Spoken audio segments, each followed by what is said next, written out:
And if it's going to happen, he's going to have to rely on Mark Gronowski to have a big game. Gronowski, the touted transfer from South Dakota State, made his Iowa debut last week against Albany. Did not go as planned.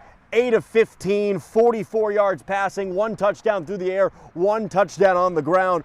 Gronowski's going to have a completely different game if they're to leave Jack Trice Stadium with a win. And this Cyclone defense, yeah, it's a lot tougher than the Great Dane one he faced last week. First game jitters a little bit. Just really got to have that mindset going into this week and the rest of the season. Just kind of have that screw it mentality. Like, we got to just go out there, play ball, have fun, just play free, and you'll end up playing more fast by doing that. Mark hides it a little bit better, but my takeaway was that he just was a little bit anxious and pressing too hard. And I actually said something to him yesterday morning. The first ball he threw out, there was a hitch to the left, I believe it was, and landed about 8 feet in front of the receiver. And he's probably thrown 1,000 of those things, and throwing them well. So that's just indicative of what was going on, I think. But good to get that first game done.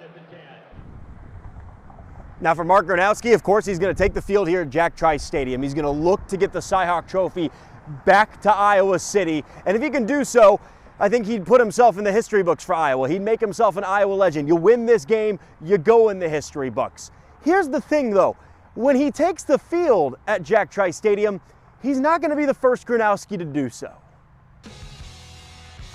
Playing quarterback just comes naturally to those in the Gronowski family.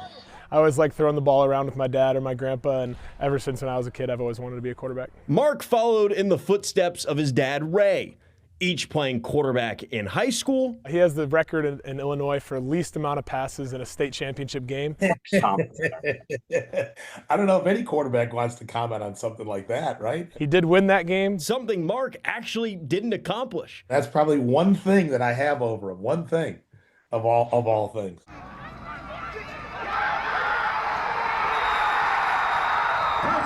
But Mark's illustrious South Dakota State career has his dad beat 2 national titles, the Walter Payton Award, and after that, Gronowski took a leap to Iowa, playing in a state that's all too familiar to his dad.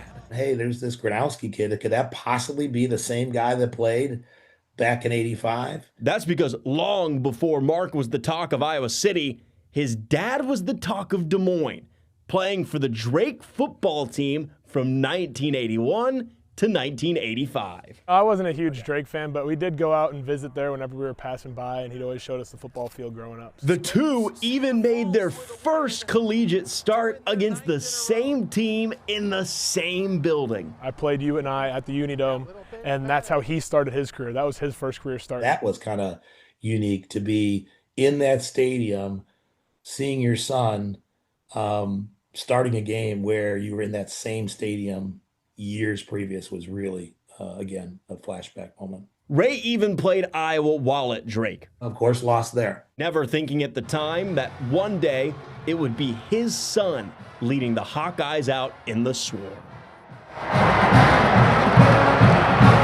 That was pretty emotional.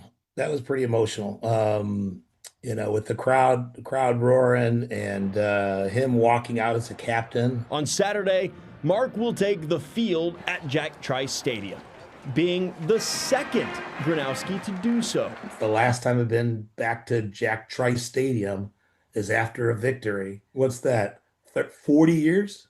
Gronowski's been to Jack Trice Stadium twice. The picture you see on your screen was in 1984 when Iowa State beat the Bulldogs, and he was on the 1985 team that actually beat Iowa State 20-17.